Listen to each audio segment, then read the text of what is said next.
Okay guys, I want to talk about the Saturn return. I really want to help you guys understand what your Saturn return is, when it's going to happen, and how long it's going to last. Because I'm hearing these things like, oh, if you have a day chart, you're going to be fine. If you have a night chart, it's going to be a nightmare. This is not how astrology works at all. And all of this information that I'm going to share with you, I really hope you go out there and do your own research and come to your own conclusions.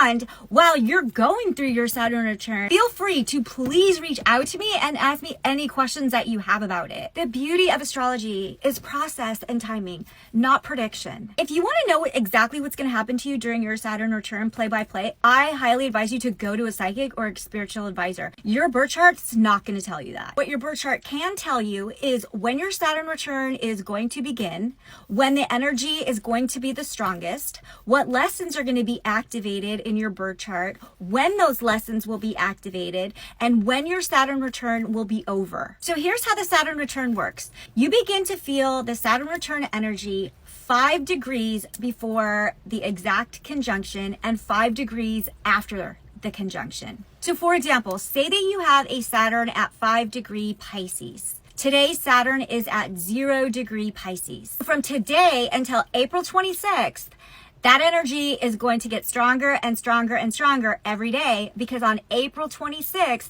Saturn will be at 5 degrees. So if you have a 5 degrees natal Saturn, on April 26th, it will be exact, and that energy will be extremely strong, the strongest that it will get. And it will stay that strong until May 10th, when Saturn then gets to 6 degrees and it gets off of your natal Saturn and continues to move forward. But because Saturn retrogrades, meaning it's going to back up, from June 20th after, you're going to begin to feel that energy build again, because Saturn is going backwards. It's going back towards your 5-degree Saturn in Pisces. And on July 28th, Saturn will now be again at 5 degrees Pisces, and the energy is going to be just as strong as it was on April the 26th. And it's going to remain that strong until August 12th, when Saturn then goes from 5 degrees to 4 degrees. So now it's off of your natal Saturn, and that energy is beginning to lessen. And then on November 1, Saturn goes direct, and you're going to be able to feel that energy build again until Saturn makes the last and final conjunction on January 19th, 2024 at 5 degrees Pisces. The examples that I just gave will affect those born on March 12th, 1994 through March 20th, 1994, and those born on October 22nd, 1994 through November 28th, 1994.